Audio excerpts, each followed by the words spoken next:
everybody, welcome back. You know it's the first Isaac episode of the day. And you know I only lose once on quarantine with 16 wins in a row. A fairly impressive performance, if I dare say so myself. This is Spice. Let's just be realistic here. Hear me out here though. I have an idea. We drop this, we D1 it. Okay. I mean, it was a good idea. Just because it didn't come to fruition doesn't mean it was a bad idea. This, in contrast to the one where we lost the streak, like the quote-unquote real streak, this one, I mean, let's just start with the obvious. Like, it could fairly easily lose, without a doubt. However, it does start with much better stats. Here's your seed, by the way. 4, OKE, FG, HH. There's your seed. It does start with much better stats. So I'm kind of thinking you don't get... What? Okay. That means there's crawl space, I think. Are we on an XL? Not an XL floor. Okay, okay. Okay, and there's a secret room adjacent here. I feel like there's plays with the D1. Obviously, we could use it on to try to get the battery charge here. That I literally just walked over. It turns out you can just walk over it.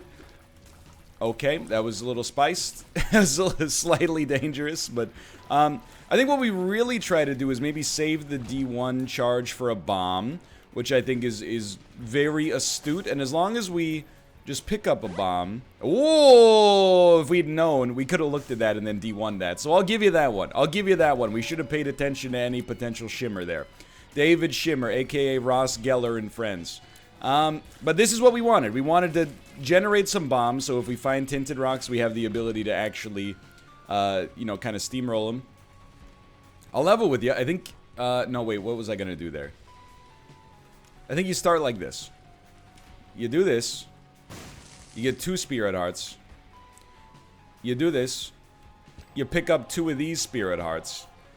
And then we can go back and pick up the previous bomb, because there's no way we're going to use a D1 charge to get a bomb, when instead we could use it to get a spirit heart. And now we're going to get golden bombs on top of everything else. So this is now... I certainly would not feel comfortable saying the win is in the bag. But we've definitely... This is way faster than I ever would have expected us to navigate out of, like, true danger. On a run where you start with 1 HP. Now, we're not too far away from danger. In many ways. I mean, we only have 1 red heart, so if we really... If we run into some tough rooms, take some damage we're not happy to take, you know, things become substantially more difficult. But here's my flow chart. Now, we're going to fight the boss. We're going to see what we get from the boss. Then we're going to go through the rest of the floor. We maybe could have D1'd that, but I really feel like spirit hearts are... at their most advantageous right now. Like, I'll level with you. I feel like a spirit heart right now, if I was to peg it at fair market value, it would be like 15 cents. Now, later in the game, they'll probably be worth 0. But for now, I think that, you know, it's like how much would you pay for a bottle of water? Right now, in my home, in an area with clean, delicious water coming out of the taps, very nearly for free, I wouldn't pay a single penny for a bottle of water. Hold on, there's a secret room probably here. But if I was, you know, in the Sahara Desert, I'd pay you my life savings for just a single sip, you know? That's kind of where we're at right now. We're not in the Sahara Desert, but we might be in the Mojave. I definitely think... I mean, re-rolling is not bad here. But I think the D1 is just better. And then I think you do buy this. And then this is really what I was trying to do, is kickstart a situation where we basically... Like, you might be like, well, if it's 15 cents, why didn't you buy a spirit heart for 5 cents? It's because I feel like if we play our cards right, every battery charge is now worth 2 spirit hearts for the... You know, you get what I'm saying? Like, it's a difference between, like, the slope and the Y-intercept. You know, to put it in, like, you know, early high school math terms. I don't know. I said early high school because, I don't know, maybe you learned that stuff in middle school wherever you're from. But for us, rise over run was like a y equals mx plus b, that sort of stuff. That was a high school jam for us. Look, you can make fun of the Canadian mathematics education system all you want. I agree with you. You know, I've long been a proponent that we should do more maths. So you're preaching to the choir on that one. What am I supposed to do? You know, talk to my mom when I'm 11 years old? Hey, Mom, they don't teach us math early enough here. Can we move to South Korea? I don't think that would have gone over that well. Well, I mean, they probably would have just said no. It's not like they would have been like, get out. But still. I want to see if there's one more penny. This floor can really set us up for some greatness. And don't forget about all the rooms. Sorry, all the rooms are getting shuffled here. So I know there's one room with like a little, you know, the dog was going with a little bit of and a little bit of ooh. It was this room. But I don't know if it'll even work anymore, but because we have golden bombs, we can definitely afford to give it a try.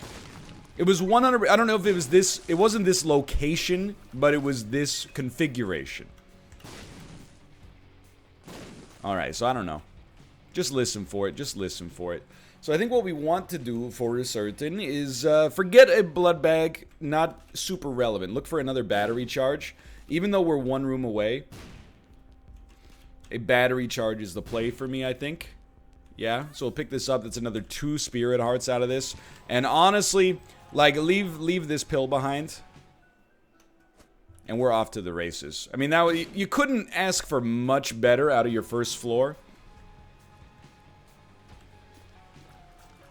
We're pretty much set. Allow me to hydrate. It's getting hot here. It's getting hot here. I know you should not have sympathy. Sometimes when I tell you the weather's bad, I want you to have sympathy. You should not have sympathy that, you know, in the second week of May, it's getting a little hot here, because in other parts of Canada, it legitimately snowed within the past week, which is just, like, first off, ha ha ha ha ha, but secondly, like, you know. Oh, that NL, you can't laugh at that. Shut up. I see you on the online forums talking about... You can't have it both ways. You know, you can't be like, oh, a Vancouverite complaining about the winter weather. You're not allowed to make fun of us for our weather, though. You make fun of my city all the time. Oh, with my $9 latte, haha. Oh, you can't punch down at us, you coastal elite. Get over yourself. Are you crazy? I just walked over here. Anyway, I was waiting for the chain reaction on that one. Didn't come to pass. But yeah, you know, I recognize we got a pretty, I mean, that's just, we're gonna use our charge there for certain. We got it pretty lucky here, but it is like, I mean, the human mind, it's not, it takes a lot for it to be satisfied, you know what I mean? Like, when it was cold, I was like, I can't wait. We should have done this earlier as well, but when it was cold, I was like, I can't wait for the summer weather. Now it's like unseasonably warm, and I'm like, it's too hot. But I will say, without complaining about it, because again, I recognize that it's a privilege for certain. Oh my lord. I do feel like I have a unique situation where I can complain about the heat. Let me explain it for you, okay?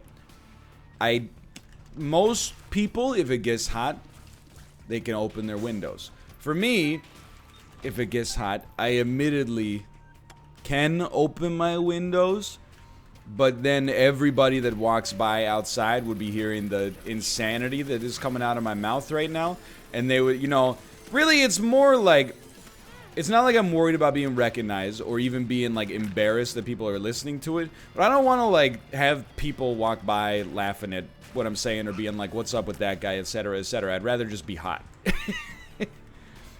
It's the same thing. It's weird, but like, you know, I know that maybe 30,000 people are listening to what I'm saying right now, but if I had to record this episode like while my parents were sitting in the next room, I would be like, I can't work today, sorry.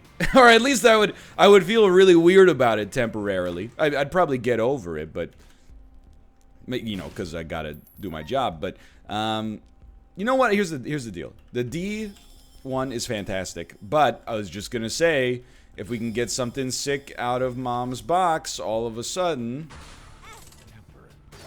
was it worth it? I would say for 15 cents, this was probably worth it, honestly. And you're not gonna give me anything new, huh? Okay, I'm gonna go deep on this one. And I appreciate the luck upgrade quite massively, to be honest. IV-Bag, on the other hand, I don't even know if this keeps it out of the rotation. It probably doesn't, but at least we got to a logical conclusion there.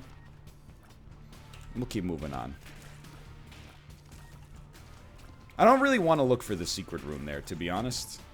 It might help us out, but you gotta pick your battles. That's doing one little thing wrong, but we've done so many little things right that that's okay. You know, you gotta treat yourself sometimes.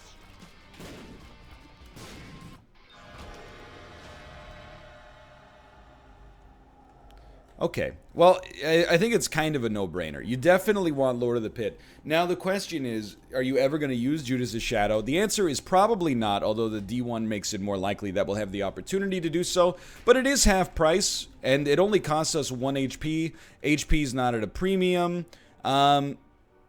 I mean, if we were able to get battery charges, we could even do it this floor, but I think that's too much. So we're just going to take Divorce Papers, which, believe you me, I would like to get the Bone Heart from Divorce Papers and append that to the Judas's Shadow life, but I think that really just the circumstances don't allow for that here.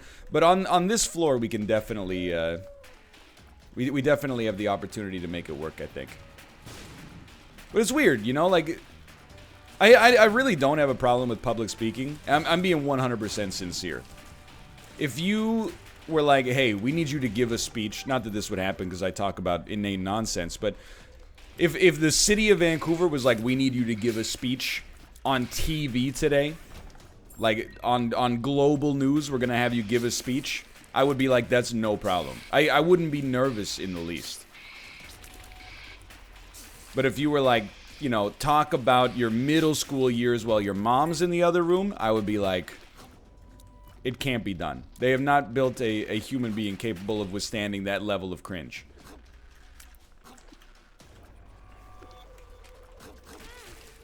So we lost the Bone Heart, but I'm not really sweating that, to be honest. I'm just gonna level with you. I don't think Libra's our play. So, I'm dumb, is basically what that comes down to. Do you need me to walk you through what happened there? It's quite simple. I put down the bomb, and then I said to myself, you should really pick up how to jump so you can get closer to Bookworm, so you can have the opportunity in the future to get Bookworm. This item probably won't show up again, and then you can just pick up the D1. I picked up how to jump, the bomb exploded, and I lost access to D1. Which is dumb, and admittedly does inhibit our ability to succeed on this run, but on the other hand, also literally does not matter at all because we're going to steamroll. I know that's hubris. I want you to know I don't come at this from a position of hubris. It's not hubris, it's just, it's honestly not even confidence, it's just awareness. Like, my barometer tells me that this is a sous vide. This is a run that's a little low and slow, but also completely safe. We know in, you know, 25 to 30 minutes, barring amazing deals with the devil, we're gonna probably be in a really, really good position to win the run. So, you know, it just is what it is. Definitely start with Blanket, I guess. Blow this up. I still think for now, I know for sure we could use Judas's Shadow, but losing the D1 admittedly does limit my ability to get more Spirit Hearts and Demon Hearts, so I think for now we'll probably just say, you know what, well, I'm content with where we're at. Some bombs would be nice, though. Some bombs would be nice. Fair enough. Anyway, it is, it's the second week of May here. Kind of a weird situation because things are starting to open up here again. I don't really want to... I mean, I'll tell you, it's one of those things. I've struggled with how to talk about the ongoing epidemiological situation on planet Earth. I'm not sure if you've heard of it. But I really do, I treat it as one of those things that's like, it has somehow become a political issue, even though in my world it's just kind of a matter of science. But, I don't even think we really need to get into that. But suffice it to say, things are starting to open up again here. Despite the fact that we don't have, like, really, like, a vaccine. So it's a little strange, and I'll admit, I'm of two minds about it, you know? We've been inside for a long time, going outdoors, 1 to 2 times a week, either for just, like, walks to experience a little bit of vitamin D or alternative. Like, it's gotten to the point we get excited about stuff that's, like, we get excited about chores. Like, yesterday I had to go to the bank, and I was like, I'll just go. And Kate was like, wait, I'm gonna get ready, I'm gonna go with you. That's where we're at in the self-isolation situation. We're like, oh my god. We're like 80 years old. We're like, I gotta get dolled up. We're going to the bank today. That's the most exciting thing I got going on all week. But at the same time, the science part of my brain is like, well, I'm pretty sure the graph is gonna start to curve upwards again as a result, just because of, mathematics. So I think we could do this. I don't think we take the other one, though. Even though it would be good, even though Bookworm would be good, we gotta keep ourselves alive. So, like, I got an email from my... I've been, to be honest, I'm not gonna name the gym, but I've been displeased with my gym over the course of this whole situation.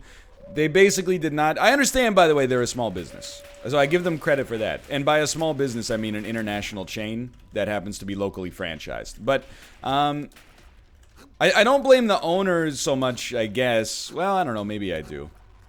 I'm still torn. I'm still torn on it. Let's put it that way. But, they didn't shut down until basically the provincial government was like, shut down right now. They didn't say like, hey, blank gym, shut down right now or we're gonna get you. But they were like, if you are a business that is like, if you're a restaurant, you can do takeout. Everybody else that's like not a hospital, please close. And then they're also talking, like, again, it's the second week of May. They're talking about opening up possibly like on June 1st. And I'm like, here's the thing. I want to go back to the gym. I've been getting back into the habit of, I'll call it what it is. I've been a little lazy at home. I do have, dumbbells, like adjustable dumbbells. I've been using them, but really, like, here's how it happened. There's like a lifestyle deflation, right? So I was like, well, I can just use these dumbbells at home to enjoy a little bit of a pseudo break from like heavy lifting and just do like some isolation work that's kind of like more fun and low impact. But then those like isolation workouts after 2 months have become my workouts because I don't have a power rack. And now my brain is like, oh, this is hard. So I've let them slip, but I've been, working out 1 to 2 times a week. Not zero, but definitely not where it should be. So I wanted the gym to open back up so I can get into the routine, but at the same time, I'm like, I don't know, it seems a little early for this kind of business. And the other thing is, and again, this is like, we're getting into real selfish territory to some extent, but not really, because like, I pay for it, but because of the gym, because of the new measures in place, for like social distancing and stuff like that, they had to, I haven't seen it yet, but they had to rip a bunch of equipment out, I guess, in order to make sure that people could stay 6 feet apart. And I'm like, man, there were 4 squat racks. Well, there were 3 squat racks and 1 Smith machine, and they were like 3 feet apart from each other.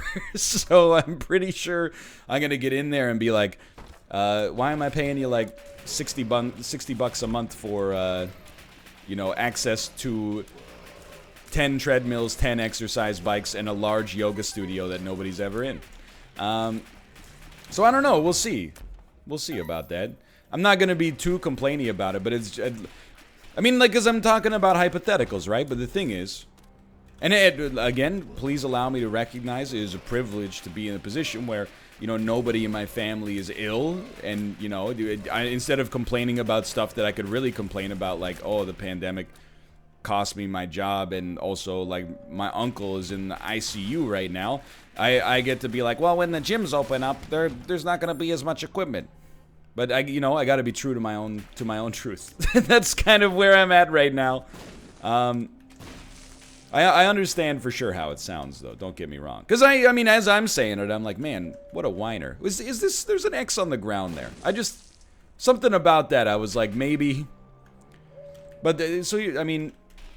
I'm not complaining like this is an injustice. I'm complaining more like, A, there's going to be less equipment, and B, like, everybody coming out of quarantine is going to be like New Year's resolutions times 10.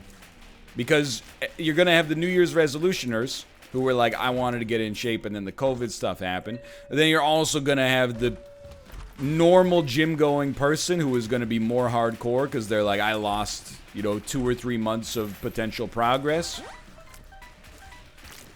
And then on top of that, it's an illness that seems to affect you much worse if you're out of shape. So I think, like, honestly, I'm like, man, it's really the perfect storm here for creating a situation where going to the gym previously took, 80 minutes and now it's going to take 180. But we'll see. I'm not going to complain about it too much until I actually see it. I guess, the thing that I would say is that everybody's gonna feel kind of like a pinch, right? I probably... The empathetic thing to do is to recognize that I am gonna get less out of my gym membership while paying the same amount. And I'm not saying I should do it with a smile on my face, but rather I should recognize that, the business owner... Who, I've met the guy. He's not rolling in cash, He runs, like... what essentially amounts to a small business, not a huge gym. Really, like, realistically, the service of the gym is going to be worse just because of the medical realities of the situation. But it's not like he created the virus, probably. That'd be pretty messed up. I gotta say, there'd be a lot of egg on his face right now if he was working on it in some kind of, like, laboratory and he released it and then was like, oh no, they're making me shut my gym down. You know what? That's a conspiracy theory that just doesn't make any sense in hindsight and foresight. I think we'll just re-roll this. But I guess, like, let's go. The empathetic thing to do is to recognize that as a consumer, I think what you gotta understand is that things are probably... I mean, this is my hunch. I don't know this for certain. I think as a consumer, you gotta understand that the reality of the situation means that things are gonna be a little bit worse than we're used to for a while. You might have to wait in line to get into a store. You might have to wait to get into your favorite restaurant, because the tables have been separated by whatever. And as much as you might wanna, like in the before times, you could be like, why don't they add more tables? Now you're like, okay, I understand.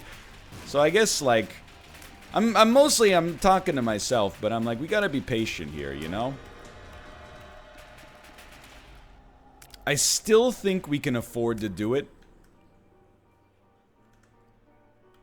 I do think we've got a good chance of getting a great shop on our next floor. I hope, at least. I hope. That's kind of where I'm at. I don't know if anybody else feels weird about this stuff. Like, I mean, I'm sure everybody else feels weird in a way. But I'm like, I don't know. I feel like the human brain is kind of bad. Because I have to keep reminding myself. I mean, I am, believe it or not, I am a man of science. Please don't conflate that with me being intelligent. I think if I have a skill that makes me appear intelligent, it's believing that I'm dumb and also trying to listen to people smarter than myself. If you can just accomplish those two things, you're honestly gonna go a long way towards appearing perhaps more intelligent than you are.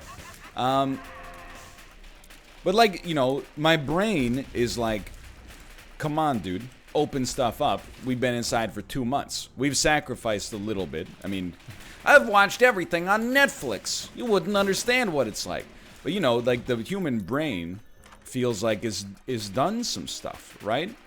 But the reality of the situation is that, like, really on an epidemiological level, not much has changed except for the fact that, the curve, depending on where you live, has been flattened. It's not like there's been, like, a treatment for it that's been released necessarily. So, as a result, we're you know, when you open up, you run the risk of, like, having made this earlier situation, not for naught, you know, because you've made it possible for extra capacity and stuff like that in the hospitals, but, you know, you got to kind of override your human brain. In the same way that sometimes your brain is like, I'm hungry, I should eat Doritos. You got to be like, nah, dude.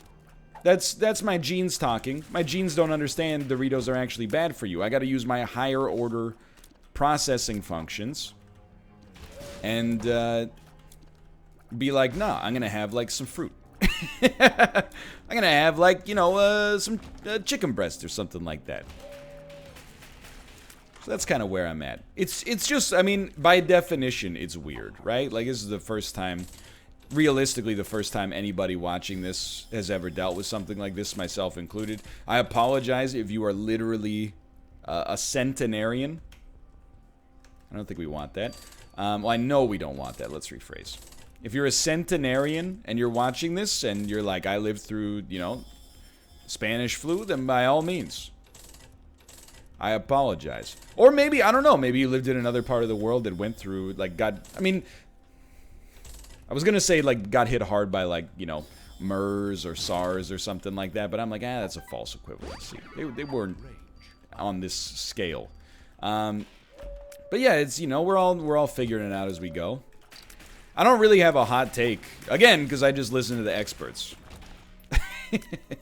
I'm smart enough, I guess, to know, like, that I know a lot of stuff. Here's the thing. If there was a crisis and the only way to fix the crisis was to play The Binding of Isaac while also talking about the Canadian pop-punk band Simple Plan, I would be on the phone. I'd be like, excuse me, Parliament buildings. I need to speak to the Prime Minister post-haste. I would be like Aaron Eckhart in The Core. I would have all the answers that the country would need to help guide through this unsteady time. For now, though, I just try to... I mean, if I have one piece of advice, it's really just like, don't... Be careful who you listen to. That's my 2 cents on that subject. And I think by leaving a little bit of a pregnant pause there, you can understand kind of what I'm getting to on that one, which is like, please listen to the scientists. I hope that's not controversial. I mean, if I take some heat over it, that's fine. I just mean, like, I hope for humanity's sake. Anyway, like, you see where I'm getting at with this one. I don't know, oh, you know what? We've had an all stats this whole time. There were 2 sets of footprints. Anyway, that's just, it's kind of on my mind, because I'm like, at first when I read the email from my gym, and it was like, we're going to open in, you know, on June 1st, I was like, that's okay. June 1st is a long time away. Then when I looked at the calendar, I was like, what? Yesterday was May 11th. You're opening in 2 weeks? I don't know. I don't see it. But it is weird, right? Like, at the same time that, like, local businesses can't open, you know, all of our, like, trains and buses. I mean, I've seen photos from, like, the Vancouver SkyTrain where it's, like, packed shoulder to shoulder. And you're like, I mean, I would choose to, rather than highlight the fact that there's, like, a double standard there, what I would choose to say is that, you know, everybody's figuring it out as they go, and there's no perfect solution. You know, like, if somebody's going to work as an essential worker and they have to take the train, what are they supposed to do, you know? There's not really a perfect option, so... I think some people would look at that and be like, look at the double standard here. I choose to look at it and be like, you know what, it's not maybe it is a double standard, but really I think we've got a situation that's complicated and imperfect, and, you know, the systems in place in our world were not designed around this, but they might be in the future.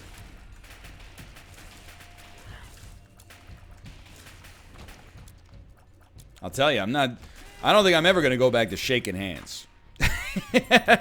I think my hands shaking days are over.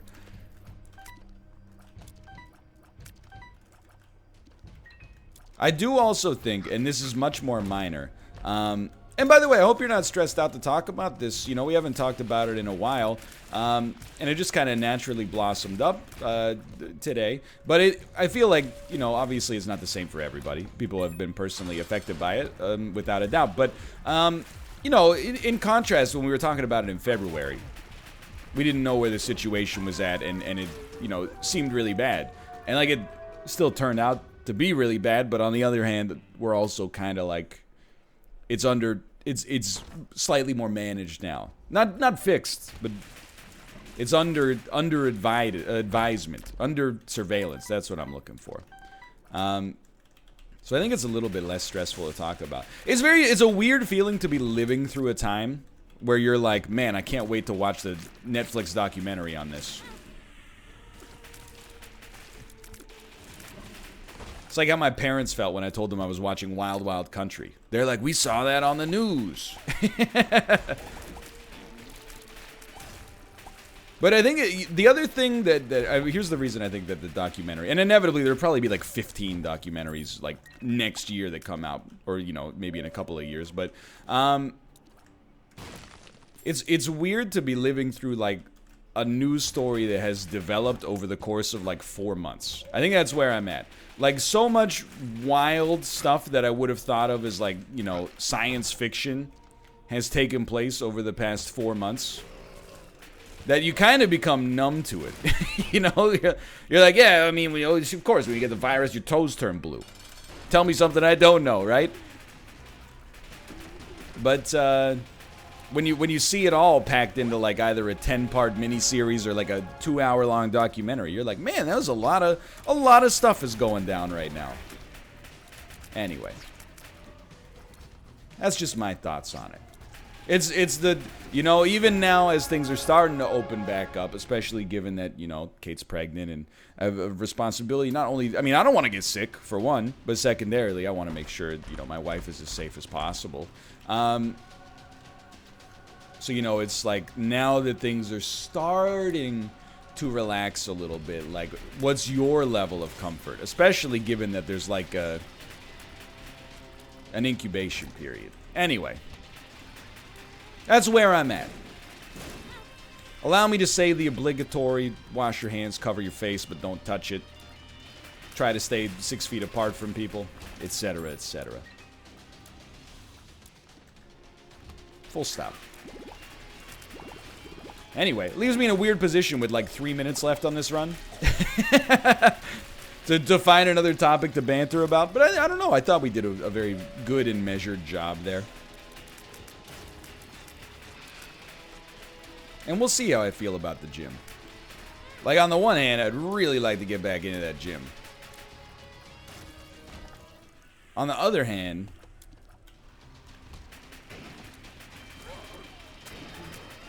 the obvious.